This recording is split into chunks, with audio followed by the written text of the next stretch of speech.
Assalamualaikum, selamat datang kembali di channel MA Tech. Nah, kemarin itu nemu HP ini di TikTok dengan harga cuma 900 ribuan. Udah dapet HP dengan kamera depan beresolusi tinggi, yaitu 32 megapiksel. Penasaran ini HP apa? Yuk lanjut kita buka aja. Oke, jadi ini adalah Tecno Spark 9T. Nah, HP ini rilis di Indonesia itu September 2022. Jadi sekitar 1,5 tahun yang lalu. Dan waktu itu harganya 1,7 juta kembali 1000 alias 1.699.000. Dan sekarang ini saya dapat cuma di harga 900 ribuan aja. Serius, harganya tuh cuma segitu. Nggak tahu sih sekarang stoknya itu masih ada apa enggak. Dan ini masih diplastikin ya. Nanti kita cek juga untuk garansinya. Di bagian depan seperti ini ya, warna putih dan kuning, ada tulisan Tecno, angka 9 yang gede banget, huruf T, Spark. RAM-nya itu 4 GB plus 3 GB. Ini maksudnya yang 3 GB fitur virtual RAM. Dan kamera depan beresolusi tinggi 32 megapiksel. Dulu itu saya pernah coba, itu kameranya memang bagus kamera depan. Dan ini untuk spek lainnya, seperti layarnya udah 90 Hz refresh rate. Prosesornya pakai MediaTek Helio G37, baterainya 5000 mAh, kamera belakang 13 megapiksel, dan memori fusion up to 73 GB. Dan ini keterangan spesifikasi yang lebih lengkap. Yuk, lanjut kita buka. Oke, yang pertama di sini ada si HP-nya ya.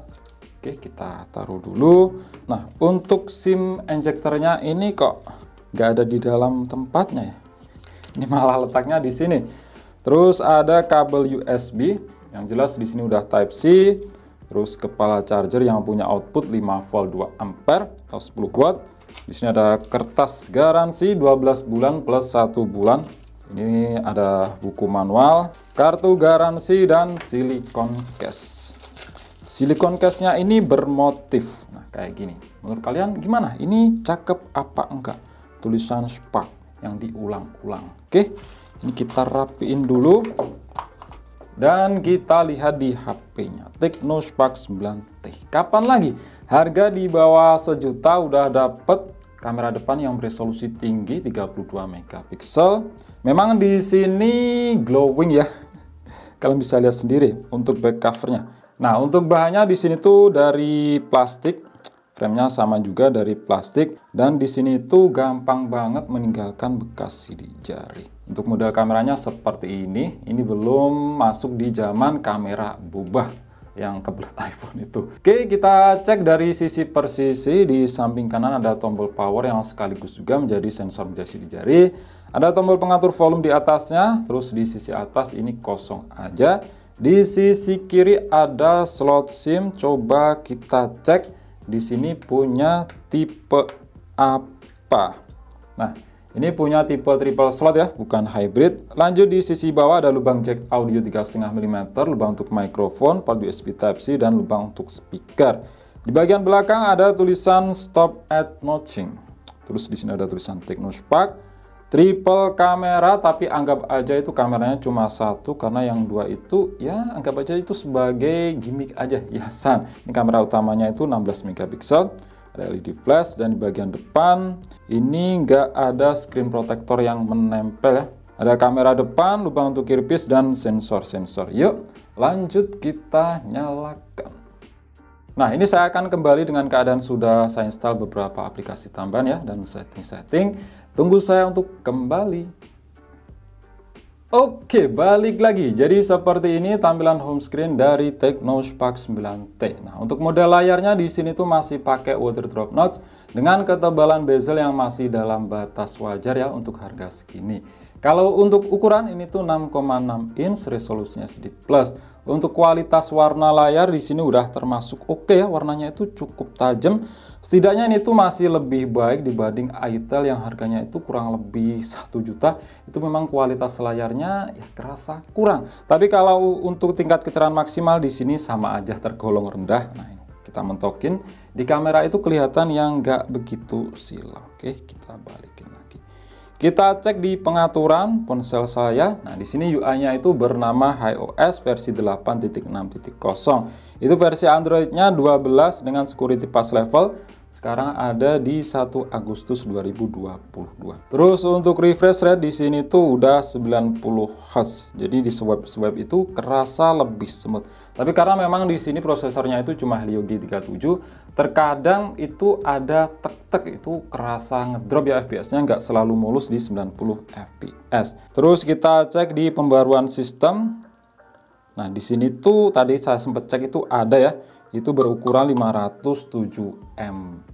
Tapi ini cuma update minor aja, bukan update mayor naik versi Android. Ini ya lain kali aja ya saya update, karena saya itu udah coba di beberapa HP Tecno, itu proses update-nya itu lama banget, meskipun cuma beberapa MB aja, nggak ada 1 GB lebih, itu sama aja lama banget. Terus kita lihat di fitur spesial Fusion Memory, di sini tuh ada fitur virtual RAM yang bisa ditambah sampai 3 GB. Tapi berkali-kali saya bilang, fitur kayak gini tuh seperti nggak pengaruh ya ke performa, cuma fitur gimmick aja.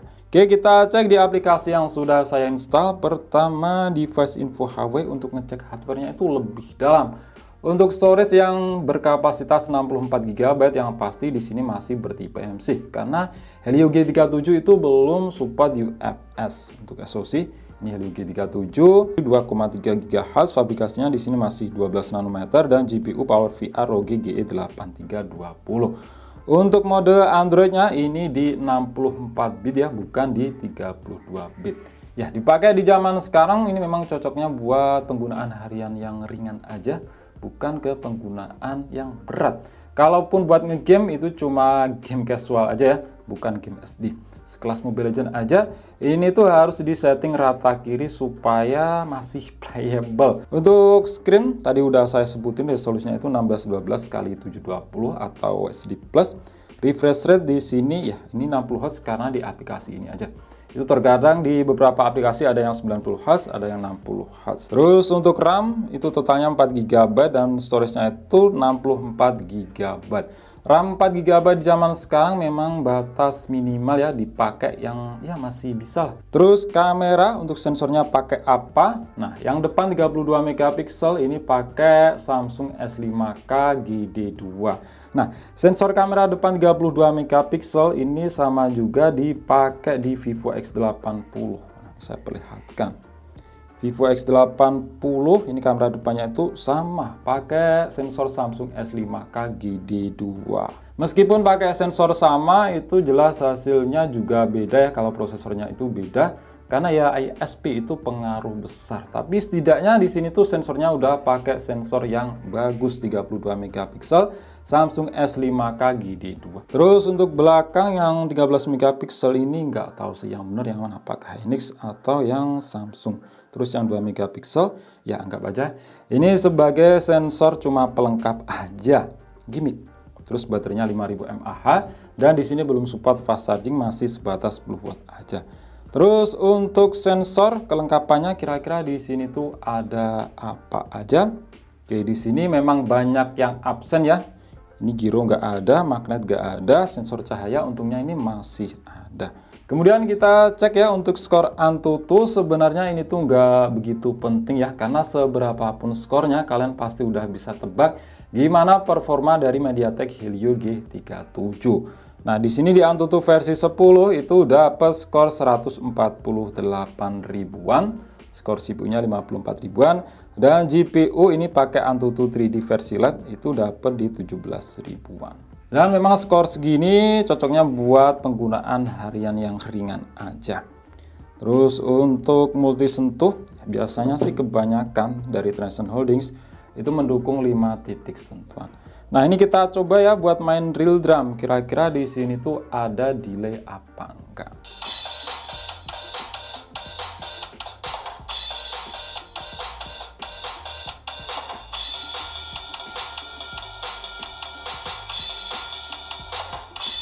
Nah, buat main real drum di sini tuh aman ya, nggak kerasa delay.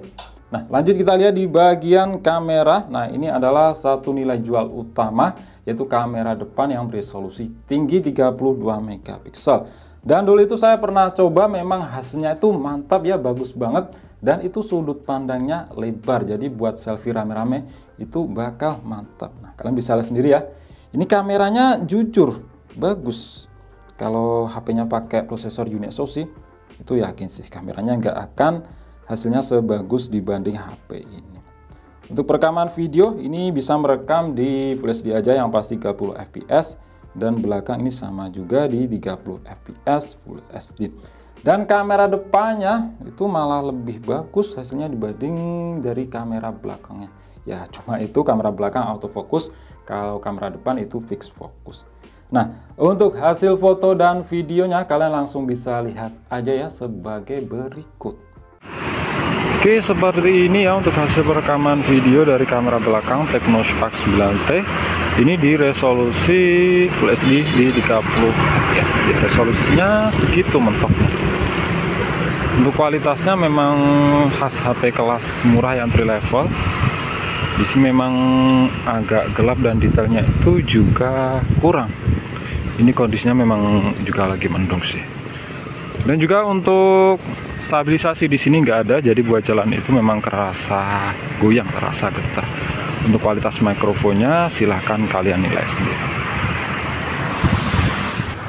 Nah, untuk hasil video dari kamera depannya itu malah lebih bagus menurut saya dibanding dari video kamera belakang. Detailnya itu lebih dapat dan juga warnanya itu lebih enak dilihat. Kalau misalnya sendiri ya, ini lebih cerah dibanding kamera belakang yang tadi terasa lebih.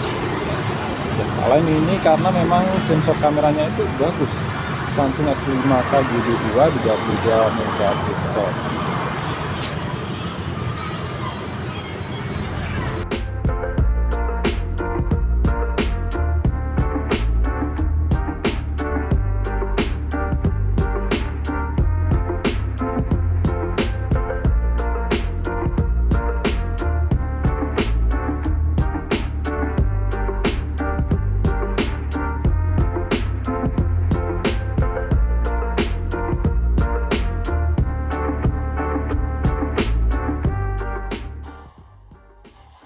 Nah, ini iseng-iseng main game Mobile Legends di MediaTek Helio G37. Pengalamannya memang kurang enak ya. Meskipun diatur grafis paling rendah alias smooth, untuk refresh rate itu diatur di 60 fps. Dapat rata-rata fps cuma 32 fps. Dan itu sangat gak stabil, dapat 40 fps saja itu susah banget. Malah juga sering turun di bawah 30 fps.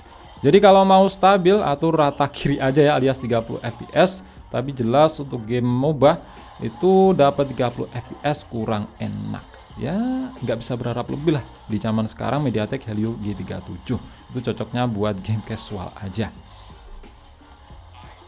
Oh ya, hampir lupa ya masalah garansi. Nah, di sini tuh garansinya itu masih full penuh selama 13 bulan. Itu sampai April tahun 2025. Karena dulu itu pernah beli Infinix yang harganya murah, katanya baru, ternyata garansinya itu udah jalan, udah habis. Kalau ini masih full selama 13 bulan. Tecno Spark 9T. Nah, kalau sekarang sisa stoknya itu masih ada dengan harga yang sama dengan yang saya dapat, yaitu 900 ribuan. Ini tuh worth it banget untuk kalian yang cari HP yang hasil kameranya itu bagus, utamanya kamera depan. Asli ini tuh bagus banget, 32 megapikselnya itu gak abal-abal. Tapi kalau nyari performa ini kerasa biasa aja, sebenarnya itu masih wajar di harga di bawah sejuta pakai MediaTek Helio G37. Dan jawaban untuk yang nyari performa jelas yang harga di bawah sejuta itu ZTE Blade V40 Vita yang disitu pakai UniSoC Tiger T606. RAM-nya ya sama sih 4 GB. Cuma di situ storage-nya udah bertipe UFS dan juga kapasitasnya lebih gede 128 GB. Speknya itu memang paling mantap di harga di bawah sejuta. Oke, itu aja. Klik like jika kalian suka dan share jika kalian rasa video ini bermanfaat. Kita jumpa di video selanjutnya dan wassalamualaikum warahmatullahi wabarakatuh.